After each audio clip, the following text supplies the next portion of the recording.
Hello, everybody. Welcome back to another episode of American Soccer Quick Kicks. I'm your host, David Wright, and the World Cup is here. We have been waiting a very long time. It's been 32 years since we've hosted the World Cup. I don't know if we're going to get another one. This is the moment that we've been waiting for, that we've been building our program for. I circled this tournament back at least in 2017 when we were eliminated from qualification for the 2018 World Cup. That was a clear indicator. It was time for a changing of the guard. We went full scale youth movement. It was a hard changeover, and we started building toward this one. Despite the fact that we had that World Cup in 2022, this was the World Cup we had targeted for when our core group of players would be in their prime. I want to thank those that are joining me on the live stream. I see that I have a couple already. So feel free to jump in the chat if you have any takes on this roster, any comments that you want to make, any questions you might have before we're done. I'm going to go over this. The U.S.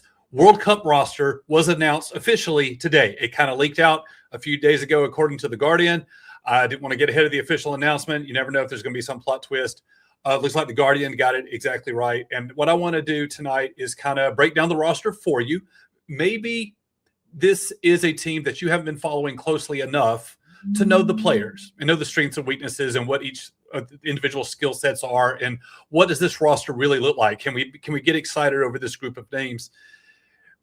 You know, it's World Cup time, so we get a lot of casuals and we get a lot of people that maybe were a little bit more than casual in the past, but have fallen away. They're jumping back in for the World Cup. They want to see what's going on.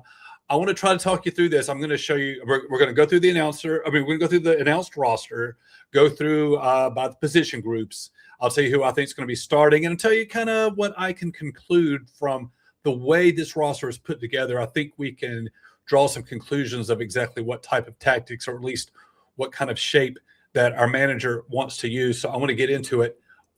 Before I go any further, though, let me make sure I've got the software set up the way I want to. Okay, let's just get right into it. Okay, I've got this screen share that I want to add. We've got the official roster of the USA World Cup. I'm just going to go through this for you. We'll run it down a little bit. Of course, no surprises here at goalkeeper. I mean, the third name on this chart is going to be Chris Brady. That was kind of an open question, I suppose, but it's really kind of inconsequential. No one's expecting Brady to see the pitch in this tournament. It's going to come down to Freese and Turner. Freese has been Pochettino's number one guy here for the last year or so, but Matt Turner has turned on some really, really good form in Major League Soccer. The Revolution have turned things around, of actually having a great season. They're sitting in a top 4 position in the East right now. I've seen Turner play recently, and he's been fantastic. New York, that met Freese's team in the same conference, and they're sitting in 8th. So that's not necessarily an indicator of individual goalkeeper performances, but it certainly doesn't hurt Matt Turner's case. So, I mean, I think it's an open question. Either Freese or Turner. Look, we used to be amazing. We used to be world-class at goalkeepers. We're not there anymore, okay? This isn't the days of Miola or Friedel or Keller or Howard. This is what we've got to go with. Maybe Brady is going to be a guy for us in the future, but right now it's just Freese and Turner. I really don't have a preference. I think they both rate about the same for me. So I kind of am rooting for Turner, though. He's kind of a sentimental favorite. I'd like to see what he can do. All right, so let's go through this. Defenders. We have 10 defenders listed. That's a lot. That's a lot. There's some criticism that the roster is receiving, primarily because of a lack of midfield depth. And when you look at the fact that we have so many defenders on this roster, that's maybe there's a couple of names here you can leave off in order to add to our midfield. But let's just go through them. Okay. Probably no surprise if you've been following the team for the last year or so. We got Max Arfson, who's in Major League Soccer. We have Serginho Dest, Alex Freeman, who's made the move to Villarreal, Mark McKenzie, Tim Ream, plays at Charlotte, Chris Richards, Jedi Robinson, Miles Robinson, who plays in Cincinnati, Joe Scally, and Austin Trusty.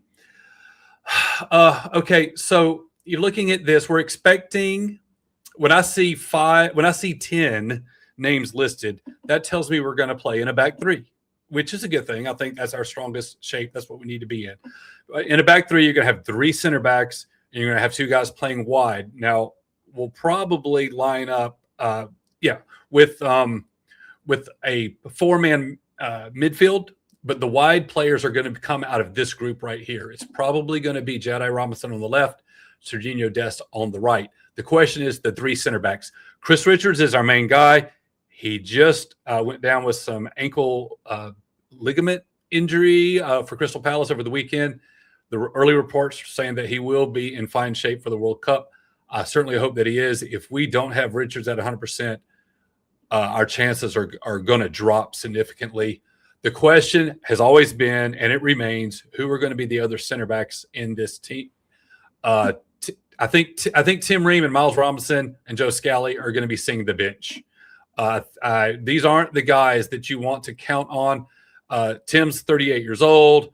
Miles hasn't played full 90 in a long time, and his form's off. Joe Scally rarely plays at all in Germany for his club. And so you start looking at this. Alex Freeman, he can play at fullback or center back. He can also play at wing back. He gives you a lot of flexibility. I think he can be Serginho Dest's second on that right wing, but I think he is also capable of playing an outside center back in a back three. I think the only other contenders you have here are Mark McKenzie and Austin Trusty.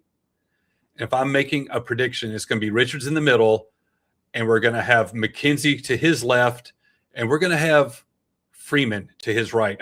My prediction is that's our back three. But you know what? I don't want to get that much in the weeds with this as I'm going through this part of it. I've got another graphic that's going to show our shape, show our formation, and I will try to slot those names in on that next graphics. But just so you know, the players out of this group that I think are going to start are going to be, in my prediction, Destin Freeman, McKenzie, Richards. How many is that? And Jedi. Okay. So there's not a lot of surprises here. This is the pool that we've had. Joe Scally may be a big surprise. I don't think he has really shown us a lot for club or country. But other than that, I am happy to see. I'm a little bit surprised to see Trusty make the roster because I don't feel like he's played a lot under Pochettino. But I'm happy to see him here, and I'm glad that he made it. All right, so this is the section, the midfielders. This is what's going to come under fire, okay? Because we do have Tyler Adams listed. We have Weston McKennie listed. Those are the guys that I expect to be starting. Berhalter, who plays in MLS, and Christian Roldan, who play in MLS, they're going to catch the most heat from critics of this roster. And I think it is safe to say that they're not really the guys you want to start against world-class competition. I think they're going to be weaknesses for us. Gio Reyna, controversial character. Not sure if he's going to make the team or not. Rarely plays for his club, but he does. He is a special case because of his raw talent. He's probably a super sub. He's probably somebody that's coming in the 60th minute and bringing a burst of energy to the field. And then you got Malik Tillman, who is kind of a forward-playing playmaker, like a central midfielder, similar to Reyna. And these other 4 guys, okay, Adams, Berhalter, McKennie, and Roldan. Those are defensive midfielders. We only have 4, and 2 of them you probably don't have confidence in. That's going to create a real problem when you need to rotate during that group stage. And Tyler Adams is injury prone. You can't really count on him to play the whole tournament. So this has a lot of people nervous. And I'll get into maybe some names that should be here in just a second. So for forwards, we have 7 listed. Okay, so Brendan Aronson, frankly, a bit of surprise. I don't think his form has been strong enough. But if we're going to bring 7, I don't know what other name you would expect to be in his place. Folarin Balogun, of course, Ricardo Pepi, of course, and Haji Wright down here. Those are our 3 strikers. That's our number 9. That's our striker position. And then playing out on the wing is going to be Christian Pulisic and probably Tim Weah. A name a lot of people are surprised to see, Alejandro Zendejas, just because he hasn't played a lot for the U.S. But I'll tell you what, He plays for Club America in Liga MX, and he has been on fire. So I think he's here on the strength of his club form. Christian Pulisic struggles with the club, are well known. I don't believe he has scored since December of last year. So even though he plays for maybe a higher prestige league and club, Club America is one of the strongest, historically one of the strongest in North America, and Zendejas has been lighting it up. So this was a bit of a surprise. I don't know how many people were expecting that.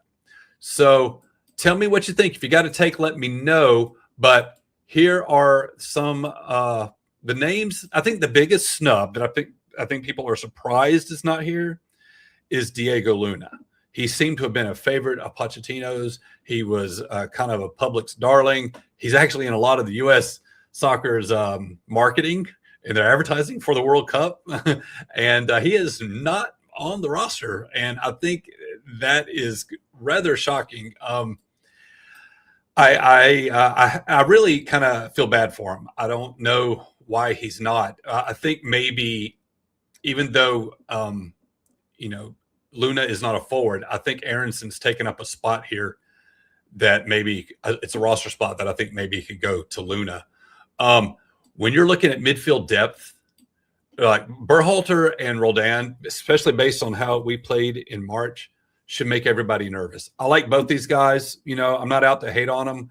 I understand why Pochettino likes Roldan because he's had enough good performances at clutch moments to catch the manager's eye. And Berhalter, he is good at set pieces.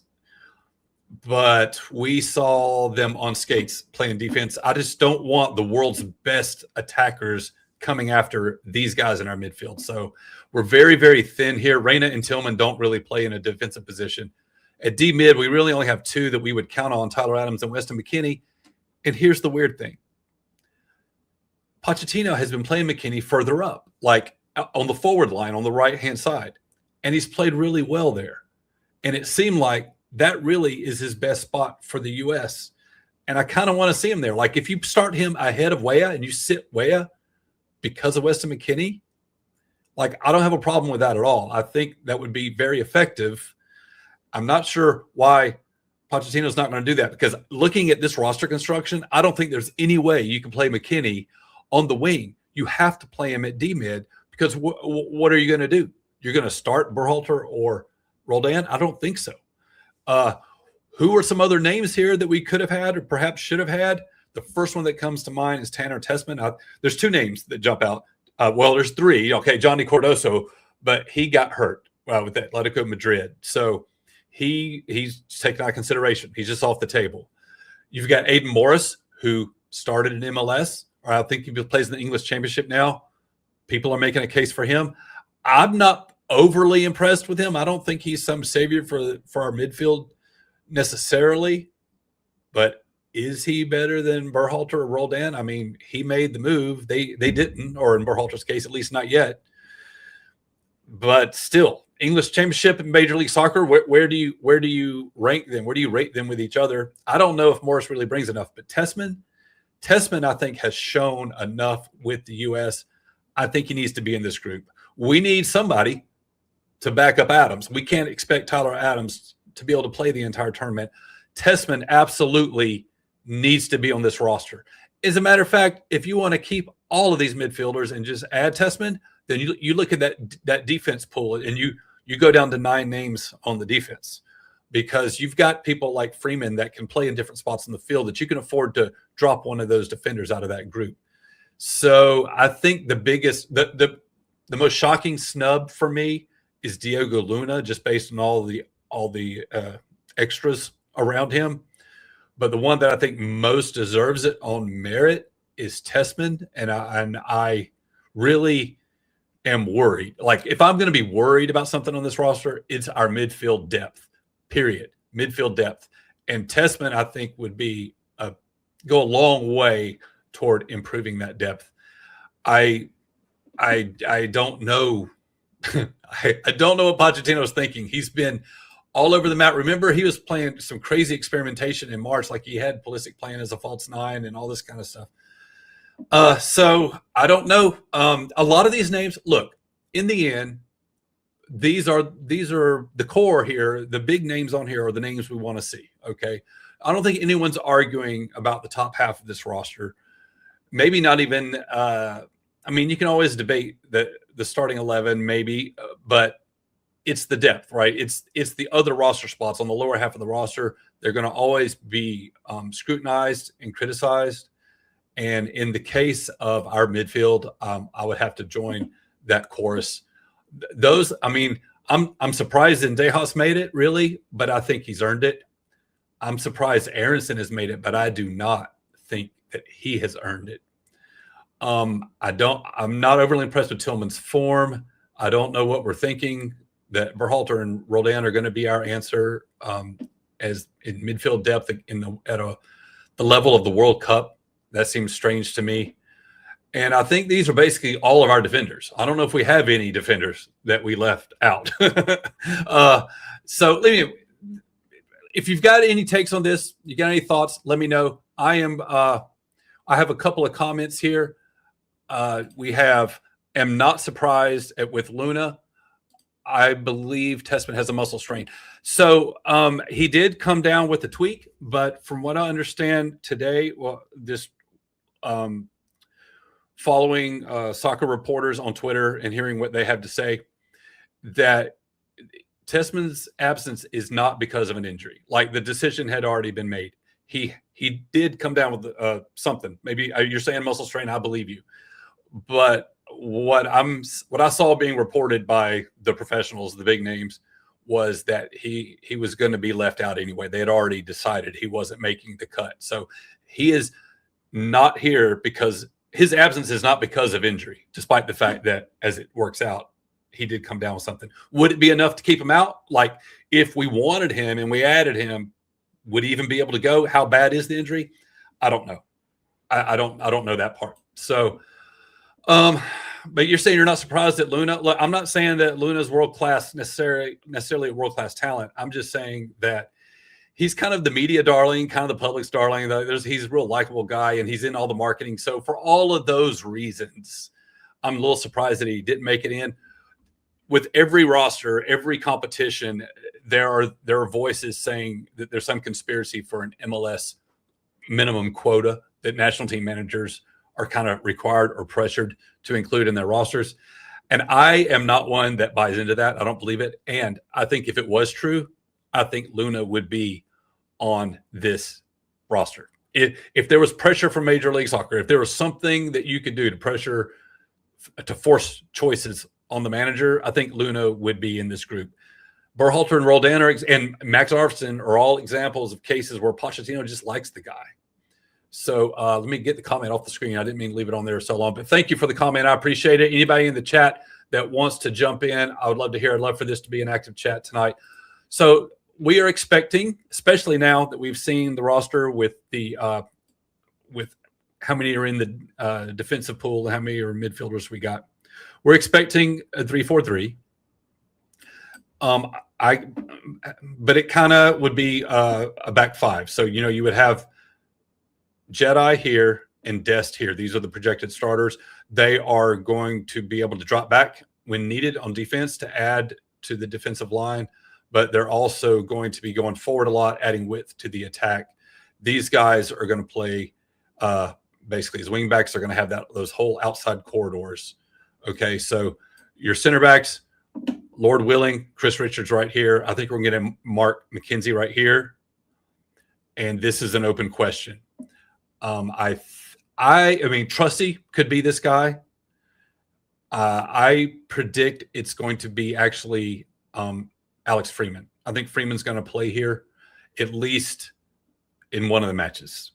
He's capable of playing here. He's probably the depth behind Dest on the right wing. Max Arfson's going to be the depth for Jedi over here.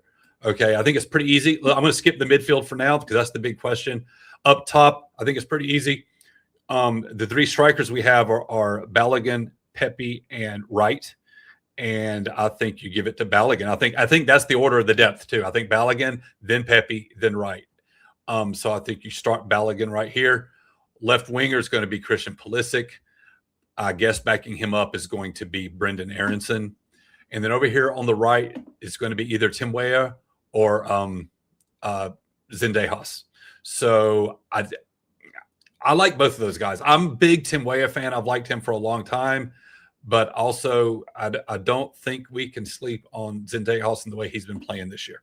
So I think that's our lineup. I think our lineup's going to be a 3-4-3 without Reyna starting. Now, when Reyna comes in, our shape may change. I could see us taking off a center back, going to a back four, and adding, or maybe a back four with one of these guys staying home and the other one still going, pushing up and playing wide. So what's my World Cup? What's my World Cup starting lineup? I just said it. Pulisic, Balogun. I'm gonna say Weah, but I would not be mad about Zendejas. Jedi, skipping these still, coming back to them. Dest, we're gonna have McKenzie, Richards, and Freeman. And my sentimental pick is going to be Matt Turner in goal. So what do you do right here? It almost has to be Tyler Adams and Weston McKennie. Okay. Pochettino has played McKennie up here, and he's been great. And that's kind of where I want to see him play. But with the way this roster is built, you have to partner him with Tyler Adams in the middle, because what else are you going to do? Okay, Tillman is not a D-mid. These two guys are going to be set up in front of the defensive line. They're going to be the pivot. They're going to put out fires, and by pivot, I mean they're going to take the, like, when the ball turns over, we gain possession. They're going to take the ball and from the defense and turn around and start the attack. They're going to distribute the ball. So Tyler is great at going around and putting out fires. He's great at going down and hunting the ball down. McKennie is better at playing forward, in the midfield, but playing in a more forward position, like in a number 8. Who's behind him? Berhalter and Roldan. And I don't think anybody wants that. So I'm going Jedi, Adams, McKennie, Dest. This is chalk. These aren't hot takes. I think everybody would agree. I mean, if there's anything to disagree about, it's going to be this center back position here. That's fine. That's open for debate. The question is our depth. We are not deep. Okay, that's where we're going to get in trouble. If one guy goes down, or maybe we just need to rotate, but during that group stage, it's going to get tough. We kind of need to look at our other players.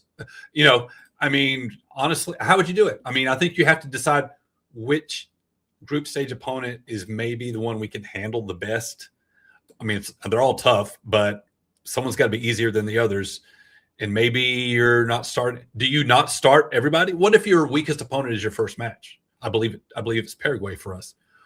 Are we not going to play our best players in the very first match, or do you play your best players as long as you can? If they're available and they're rested up, play them. Don't worry about the opponent. Let me know what you think. I'd love to hear what you have to say. I am mostly okay with the roster. I'm concerned about the distribution between defense and midfield. My only real concern is the midfield depth. I'm not offended by anybody's presence here. I'm a little bit offended by the absence of Tessman, and I'm just surprised for marketing reasons, probably more than anything, is Diego Luna. Although you can't argue with his work rate. He's not necessarily world class, but you can't really argue with his work rate or his heart. So anyway, that's the roster. This is what we've been waiting for. Tell me what you want. Tell me what your expectations are. My expectations, where I'm setting the bar, I've already said it before. In this expanded format with the extra round in the elimination stage, I'm saying we have to win 2 elimination games and make it to the quarterfinals, bare minimum. Anything less, I'm not going to be happy. Let me see. We have another comment. What does it say? We have to play our best player. We need to start off with a win for the first match. Strong logic. Can't argue with that. You start out. If you got your best guys, you go out. You're right. You get those 3 points in the first match, and now you're. I mean, obvious. You're right. You're in the strongest possible position. I don't disagree with that. It's just that the counterbalance to that is going to be you're probably not playing everybody in every group stage. You're going to have to rotate at some point. Do you just wait until your horse is retired and just put in who you can and just hope for the best? I don't know. We'll see. We'll see how he handles it. But, Ace, I don't disagree with you. I think I feel the same way. If your best players are available, you play them. And don't try to outthink yourself with scheming against the perceived quality of your opponents, because really, anything can happen in a game. That's what I got. I'm excited. Tell me if you're excited. I want to tell you a little bit about Fox One. This is not a paid advertisement and blah, blah, blah. This is something I have recently discovered. It's been around for a little while, so maybe you know about it. I'm the last one in the world to know, but I'm a cord cutter. I don't have cable. I was real worried about what I was going to do to be able to watch the World Cup.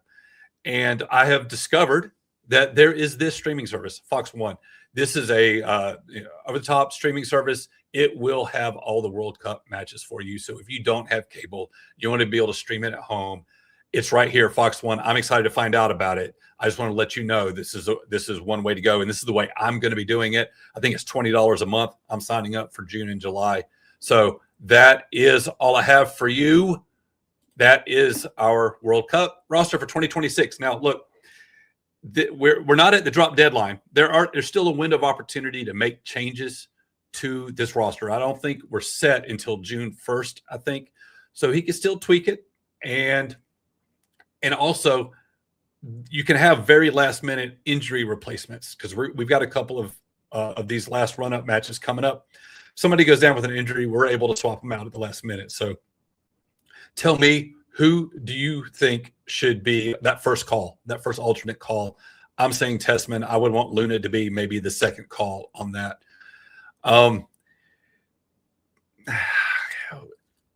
We've known for a long time that we were going to host this World Cup. We have felt good about this generation of players. Are we ready? I mean, I don't know. This is the most important World Cup cycle in our history, primarily because we're hosting it. And I feel like we have done everything wrong in this cycle. From the time the last World Cup ended in December of 22, we stumbled out of the gate, right? We went with a couple of different interims. An entire 6 months passed. We just went right back to Berhalter. A year into that, we fire him. We bring Pochettino in very, very late. He has been having to, in my opinion, make some extreme judgment calls, extreme experimentation, because he just doesn't have a lot of time to work with. So it's come down to this. This is where we are. This is the state of our program. I would like to think we would have been further along at this moment. Has the American player developed enough and improved enough? It's not the national team's program to develop players. That player development should come from the clubs. I don't know if any of our guys are really like the star of their club, the ones that play overseas. Pulisic has had great runs of form with his clubs. He's in a terrible run of form right now. So, I feel like we did everything to fumble the ball and mess up, but it's time to put on the boots and play some soccer, and we'll see what happens. World Cup is getting started. Our first game is Paraguay. I want you to join me. Tell me you're going to watch some soccer with me. Watch this whole tournament. Watch it on Fox One with me, and leave in the comments what you think of this roster. Have I gotten anything wrong? Who do you think should have been added? Who do you think should have been left off? What should our midfield look like? Are we playing the right shape? Let me know what you think, and I will be talking to you soon on American Soccer Quick Kicks. Thanks, everybody.